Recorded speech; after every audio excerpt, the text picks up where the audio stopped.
I don't care kung sino man, basta if you testify falsely before this committee, I have to cite you in contempt. Yes, Mr. Chair, but unfortunately not all of us are senators and the Filipino people are not senators, and he blatantly lied to the Filipino people about it. Will you please respond, General Torre? Did you lie before the Filipino people that you did not do such digging? Sir, masyado tayo nasa sidetrack. Hindi ko maintindihan, sir, ang sinasabi ni Dr. Badoy. Kasi lang ginawa, sir, I did not do that. Napakasimple lang. I did not do that, sir. Hindi ka? I did not do that and I did not say that. Now, I can present to me the video, maybe I can review it. But right now, there's no video presented except for the statement of Dr. Badoy, who is delaying the presentation of Attorney Torion. Okay. Can you please give me that video? Mr. Chair, in the press call 2 days ago, he even challenged Attorney Torion to prove it.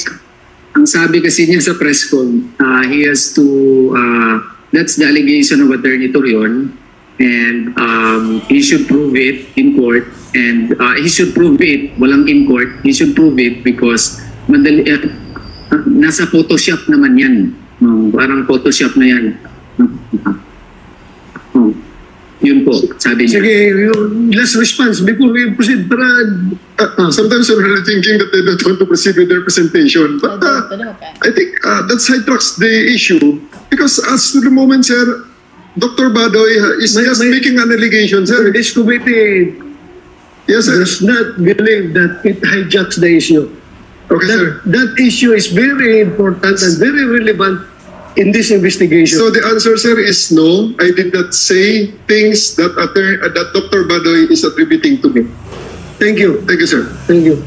Later on, Dr. Badoy, We're retrieving the press call, Mr. Chair, where he blatantly and clearly stated that there was no excavation and that those were just Photoshop photos. Okay.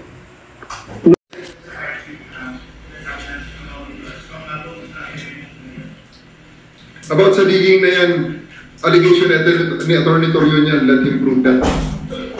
Wala akong sinasabi muna dyan sa mga bagay na yan, sapagkat yan ay allegation nila. Let them prove it. Kaya yan ang gusto nila, sige, let them prove it also. Pero may photos and video. Ilabas nila yung nagbigay ng photo. Pakita niya rin na, alam niya ang batas, paano dyan? Ilabas niya yung taong nagbigay at bigyan niya rin ng source statement kasi kaya kong gawin yan sa loob ng Photoshop.